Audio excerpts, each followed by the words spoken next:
प्रवीण गायकवाड यांच्या हल्ल्याचा भारतीय जनता पार्टीचा काही संबंध नाही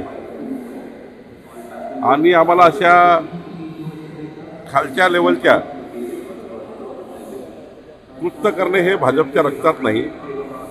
परंतु दीपक काटे यांनी प्रवीण गायकवाड यांच्याबद्दल त्यांना त्या ठिकाणी शाई फेकणे किंवा वंगण फेकणे वगैरे जे काही घटना केली आहे ही चुकीची आहे। दीपक काटेने केलेलं कृत्य चुकीचं आहे, त्याच्यावर पोलिसांनी कारवाई केली पाहिजे आणि आमचा वगैरे फार संबंध नसतो।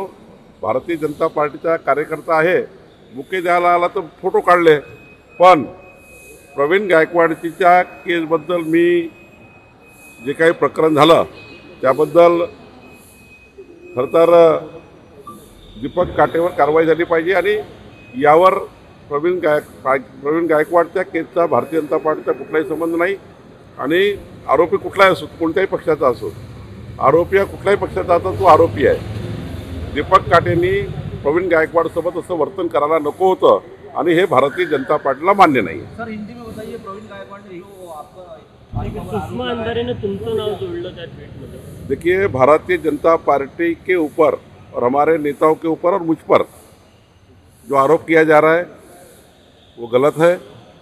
प्रवीण गायकवाड़ जी के साथ जो हुआ है वो अच्छा नहीं है। दीपक काटे पे कार्रवाई पुलिस करेगी।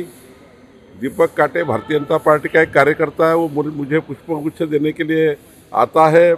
एक 15-20 दिन पहले भी आया था। अब कार्यकर्ता आता है, पुष्पगुच्छ देता है, इसलिए हमने थोड़ी कहा उनको ऐसा करने के लिए।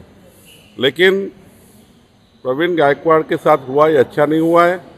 निश्चित रूप से पुलिस ने कार्रवाई करनी चाहिए और भारतीय जनता पार्टी का कोई संबंध नहीं है, इसका कोई नाता नहीं है।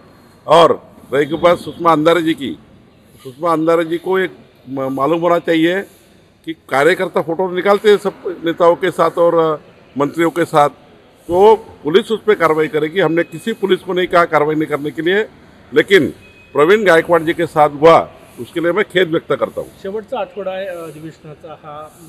अनेक जनसुरक्षा विधेयक असो, अनेक मुद्द्यांवर विरोधक जे आहे ते आक्रमक नाही, विरोधकाच्या प्रत्येक प्रश्नाचं उत्तर आमचं सरकार देत आहे।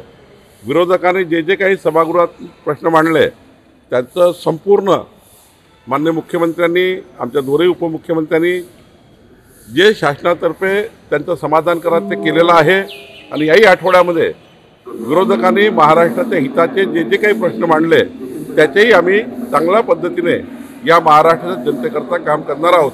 विरोधकांनी विधायक काम करावं, आम्ही त्याचा स्वागत करू आणि त्यांनी मांडलेल्या प्रत्येक प्रश्नाला न्याय देण्याचा प्रयत्न करू। नाशिकच्या एका पक्षप्रवेशावर उद्धव ठाकरेंनी पुन्हा देवेंद्र फडणवीसांवर टीका केलेली आहे, पक्ष पुढे सुटले अशा पद्धतीने टीका केली। त्यांना सांभाळता येत नाही, त्यांना आपले कार्यकर्ते सांभाळता येत नाही, उद्धवजींना भेटायला कार्यकर्त्याला वेळ नाही, त्यामुळं कार्यकर्ते अस्वस्थ आहेत।